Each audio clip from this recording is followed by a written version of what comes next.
پرانے وقتوں کی بات ہے کہ حسن نامی ایک تاجر نے ایک جوہری کے پاس ایک برتن امانت رکھوایا اور کہا کہ اس میں شہد ہے۔ برتن میں اوپر اور نیچے کی تہہ میں تو شہد تھا، لیکن درمیان میں ایک تہہ تھی جس میں اشرفیاں بھری ہوئی تھیں۔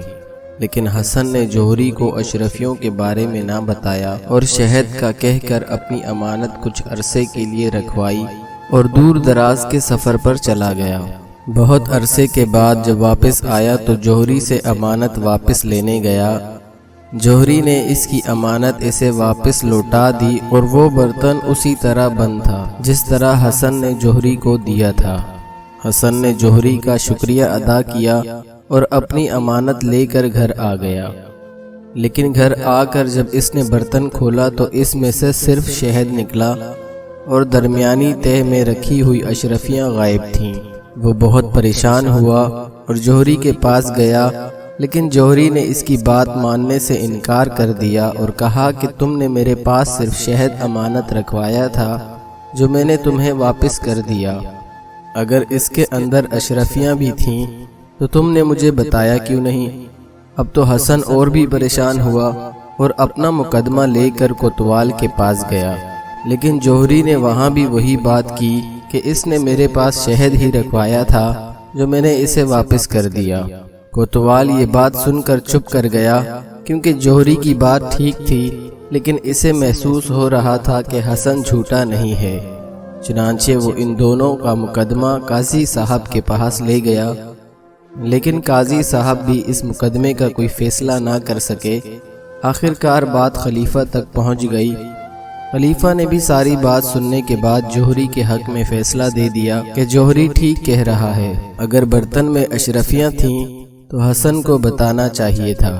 اس نے شہد امانت رکھوایا تھا جو اسے مل گیا۔ حسن افسردہ ہو کر خلیفہ کے دربار سے چلا گیا۔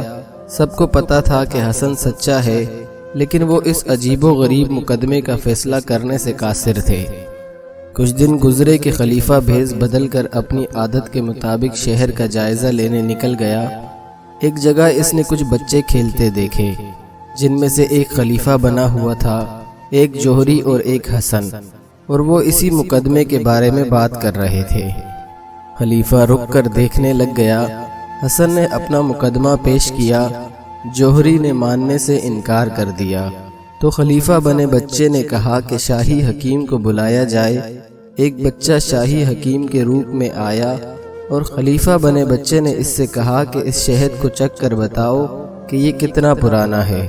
شاہی طبیب نے چکھنے کے بعد کہا کہ یہ شہد تازہ ہے، یعنی زیادہ عرصہ پرانا نہیں ہے۔ خلیفہ بنے بچے نے جوہری بنے بچے سے کہا کہ تم نے اس کا برتن کھولا تھا اور شہد نکالا تھا، اب یا تو تم اس کی اشرفیاں واپس کر دو یا پھر سزا کے لیے تیار ہو جاؤ۔ خلیفہ یہ واقعہ دیکھ کر بہت خوش ہوا اور واپس اپنے دربار جا کر جوہری اور حسن کو طلب کیا اور اسی طرح سے شاہی طبیب کو بلا کر شہد چکھنے کا کہا۔ تو شاہی حکیم نے بتایا کہ شہد تازہ ہے۔ خلیفہ نے جوہری کو کہا کہ یا تو اشرفیاں واپس کر دو یا سزا کے لیے تیار ہو جاؤ، کیونکہ تم نے اس کا برتن کھول کر شہد نکالا تھا اور اس کے ساتھ اشرفیاں بھی نکالی تھیں۔ جوہری نے تسلیم کر لیا اور حسن کی اشرفیاں واپس کر دیں۔ یوں ایک بچے کی ذہانت سے ایک مشکل مقدمے کا فیصلہ ہو گیا۔